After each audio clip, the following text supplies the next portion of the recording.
Welcome back to the 2019 Southern Conference Football Media Day here on SoConSports.com. Pete Yanity with you. We're visiting with the different teams. We're down to the final two, the two closest to the league office and to where we're coming to you from here in Spartanburg, South Carolina. One of those, the Furman Paladins. Coach Hendrix back at his alma mater has done a fine job returning in the past couple of years. You've gotten Furman right back into the SoCon title mix, which is a great point of pride for you.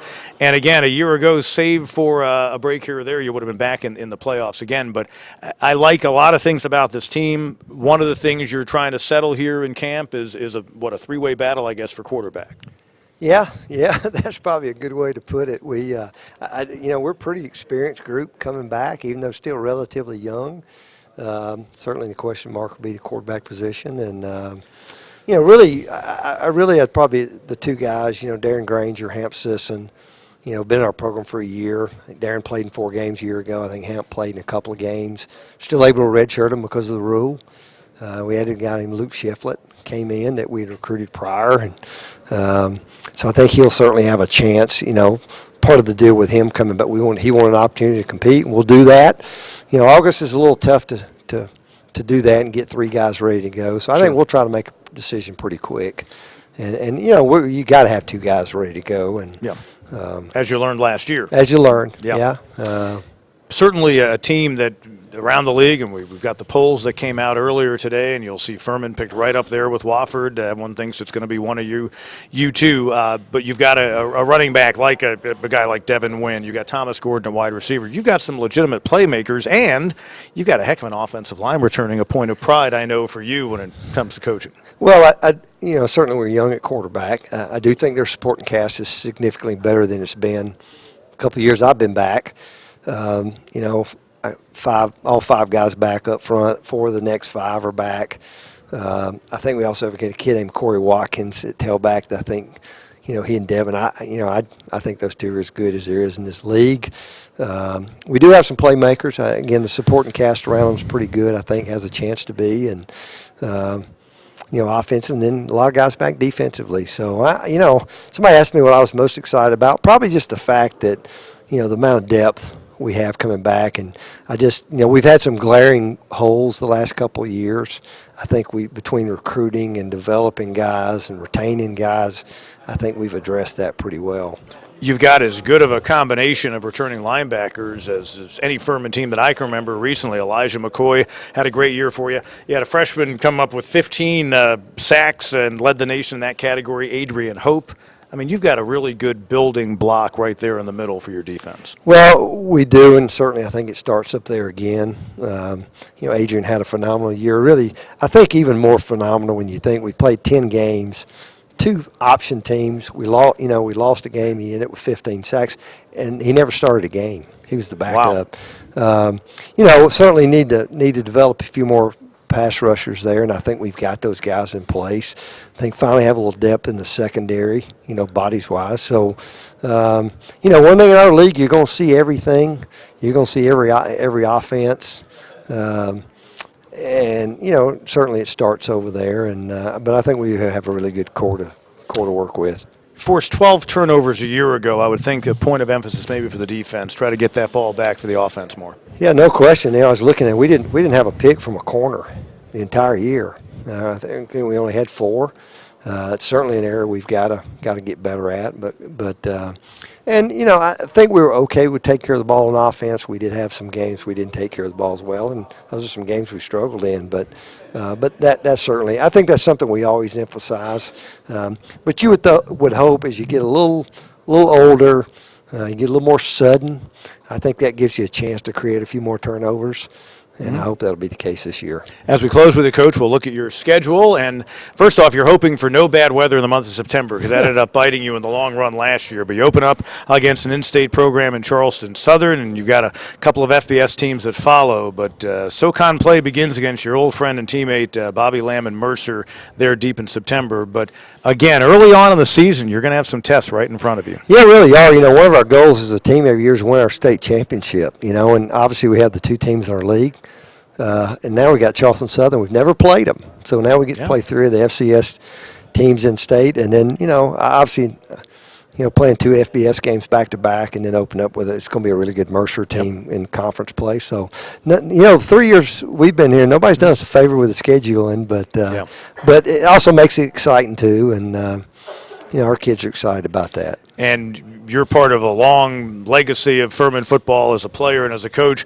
There was a time when no one at what was then the D1A level wanted to see the Furman Paladins on their schedule because you had great success against them, and I know that's a part of the brand of Furman football that you're trying to bring back, and you'll have another opportunity this year. Well, we will. I mean, again, that's one of our goals is to win an FBS game. We got 2 opportunities this year. We normally only get 1. Certainly in those games you got to have some things worked for your favor to make that happen. So we'll certainly get that opportunity, and I think that's one of the exciting things about being able to come to Furman, and we do have a history of success doing that, and then yet we get a chance to, play for the conference championship as well, and that's always going to be our number 1 goal. Clay Hendrix getting ready for year number 3 as the head coach of his alma mater, Furman. When we come back, a couple of his players are here. We'll visit with them, and we continue here on SoConSports.com.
is transforming the college experience, redefining a liberal arts education to deliver value immediately and for life.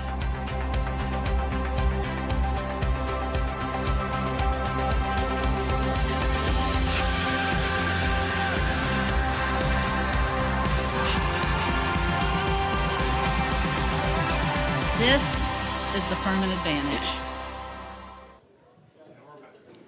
Welcome back here at the 2019 Southern Conference Football Media Day. Time to talk to a couple of Furman football players. You got a linebacker, Elijah McKoy, second-team preseason All-SoCon, and Bo Layton, the offensive lineman who is on the first team at a tackle. And, yeah, I think even more importantly from a team standpoint, your whole offensive line is back. I think any time that happens for an offense, I mean, that's huge because there's such continuity there. Right now, the quarterback position's not settled. You probably were taking a particular amount of pride during spring ball knowing that, you know, literally and figuratively, you're going to have that new quarterback back, so to speak, because of the experience. Right, definitely. I think it's always great, you know, to have experience and some age in the offensive line or any position group for that matter. So I think one of the big things that we've tried to do this season and the offseason is just kind of take ownership of the team, of the offense, because we are those old guys and we've been there before. We know we're going to have young quarterbacks, and that's going to be a battle, you know, going late into camp. We might rotate guys. So I definitely feel like we could be that unit to hold it together this year, be a real anchor. Elijah, you led the conference with over 9 tackles a game last year. As a defense, you guys were pretty much right in the middle of the pack in all the key stats. Some of the things maybe that you saw during spring football to talk about here that maybe you see where the defense is ready to jump up a level? I think for sure with our players having more experience and more playing time going forward, because we all played, most of us played at a pretty young age and just like pretty early in our Furman careers.